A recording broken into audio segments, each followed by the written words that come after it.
नमस्कार दोस्तों, आप सभी का स्वागत है हमारे यूट्यूब चैनल डीप स्टडी पर। आज की इस वीडियो में हम बात करने वाले हैं वर्ल्ड ट्रेड ऑर्गेनाइजेशन के बारे में। इसके बारे में इसके कितने सदस्य देश हैं, इसका क्या स्ट्रक्चर है, ये कौन कौन सी सब्सिडीज देता है और कौन सी रिपोर्ट्स जारी करता है, इनके बारे में चर्चा करेंगे और अंत में देखेंगे उसके उद्देश्य और उसके महत्व के बारे में। ठीक है, तो चलो वीडियो को शुरू करते हैं। जो वर्ल्ड ट्रेड ऑर्गेनाइजेशन है, इसकी जो पृष्ठभूमि हम देखते हैं सबसे पहले। ये स्टार्टिंग में इसका नाम WTO नहीं था।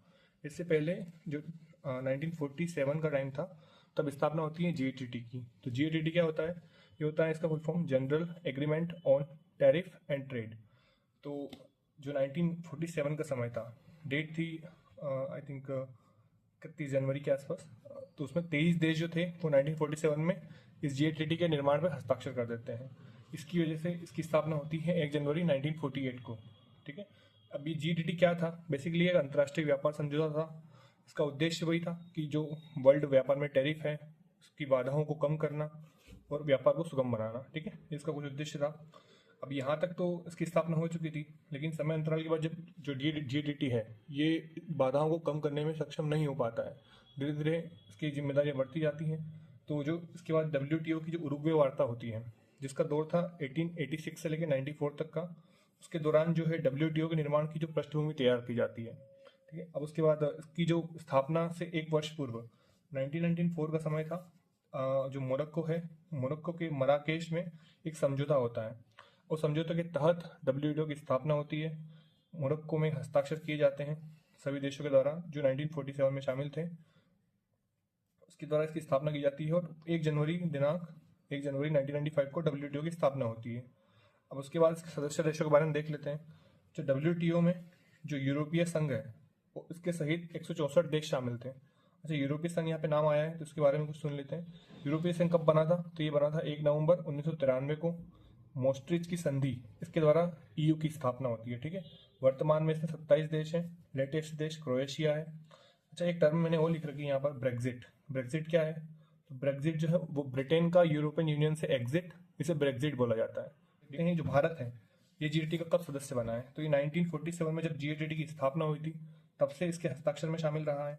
और WTO जब बना है, जब 1 जनवरी 1995 का, इसका संस्थापक सदस्य भी रहा है। ठीक है, इसके अलावा जो 164 देश हैं, इनके अलावा 23 देश ऐसे भी हैं जो पर्यवेक्षक की भूमिका निभाते हैं। इनमें प्रमुख देशों में ईरान है, इराक है, लीबिया हो गया, अपना पड़ोसी देश भूटान भी इसमें शामिल है।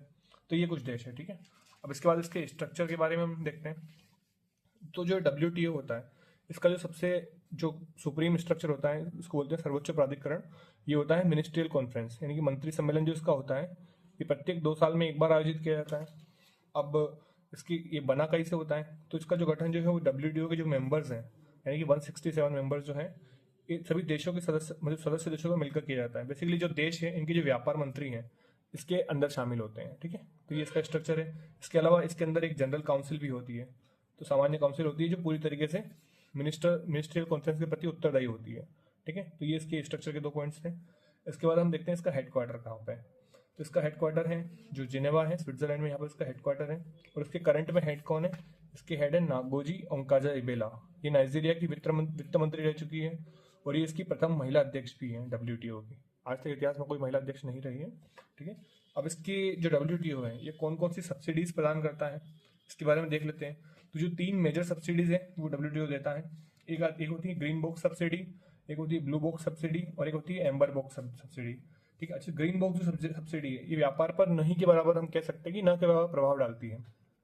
बेसिकली जो अनुसंधान होते हैं, कीट नियंत्रण होते हैं, या फिर जो बुनियादी ढांचे का विकास होता है, पर्यावरण संरक्षण को ले सकते हैं हम लोग, खाद्य सुरक्षा जैसे मुद्दे रहते हैं, ये मुद्दों के तहत ग्रीन बॉक्स सब्सिडी दी जाती है।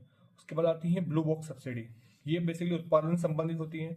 ये कुछ शर्तों के साथ व्यापार में विकृति की कमी हेतु होती है। विकृति मतलब क्या होता है? विकृति बेसिकली होता है असंतुलन न हो, यानी कि किसी एक चीज का ही व्यापार हो रहा है, बाकी चीजें अगर उसमें शामिल नहीं है तो एक प्रकार की विकृति पैदा होती है। मतलब चीजों को खराब करना, इसे ही विकृति कहते हैं। ठीक है, तो इससे संबंधित जो किसानों को उत्पादन सीमित करने के लिए कहा जाता है और उसके लिए उनको सब्सिडीज दी जाती है, या भूमि का हिस्सा जो है अलग रखने की आवश्यकता होती है। ठीक है, तो ये चीज होती है। इसके बाद हम देखते हैं जो एम्बर बॉक्स सब्सिडी होती है वो क्या होती है।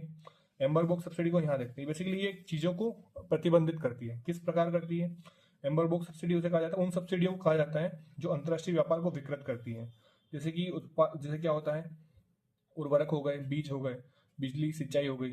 तो ये सब चीज़ों की अगर गवर्नमेंट सब्सिडी देती है किसी देश के अंदर, तो हो सकता है कि वहाँ पर किसी उत्पाद के उत्पादन में आसानी हो और वो उत्पाद अन्य देशों के मुकाबले सस्ता बिक सकता है। वो वही उत्पाद कोई और देश में इतनी सब्सिडी नहीं है तो वो उत्पाद महंगा बिक रहा है, तो वो सेम उत्पाद को लेकर अलग अलग मूल्य निर्धारित ना हो, ये इनके बीच में संतुलन बना रहे, तो इसलिए एम्बर सब्सिडी दी जाती है। ठीक है, इसके बाद हम देखते हैं WTO जो है ये कौन कौन सी रिपोर्ट्स जारी करता है, इसके बारे में देखते हैं। विश्व व्यापार सांख्यिकी रिपोर्ट जो होती है इसकी प्रमुख रिपोर्ट होती है। इस साल 2024 में जो रिपोर्ट जारी की गई है उसके कुछ आंकड़े हम देख लेते हैं। भारत की जो निर्यात है, जो टोटल निर्यात है, इसमें भारत की 14वीं रैंक है, 14th रैंक है, और आयात में हमारी रैंक है 7वीं रैंक है। ठीक है, अच्छा, जो वाणिज्यिक सेवा निर्यात है इसमें भारत 6वें स्थान पर रहा है। और जो विश्व व्यापार जो है, टोटल विश्व व्यापार में भारत का जो हिस्सा है वो 2.2% हिस्सा भारत का रहा है। और निर्यात में अगर हम टॉप पे देखें तो टॉप कंट्रीज निर्यात में चीन है, उसके बाद USA आता है। ठीक है, अच्छा, भारत जो है वो सर्वाधिक आयात कौन सी चीज का करता है, ये भी देखने वाली बात है। तो भारत जो है वो पेट्रोलियम एवं तेल ईंधन जो है इनका टोटल सबसे ज्यादा आयात करता है। जो कुल आयात भारत का है उसमें से 31.4% सिर्फ पेट्रोलियम और तेल ईंधन का है।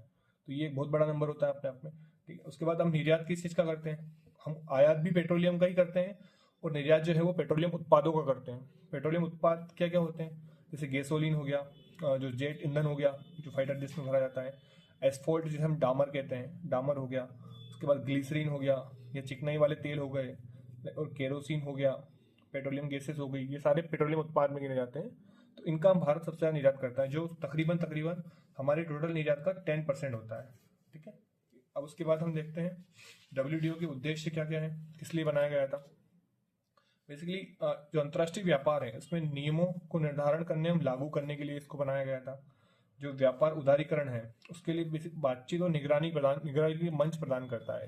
यानी कि दो देशों के बीच में व्यापार के समझौते अगर करने हैं तो उनको लेके बैठक बिठाना, ये सभी प्रकार के कार्य जो है वो WTO द्वारा संपादित किए जाते हैं।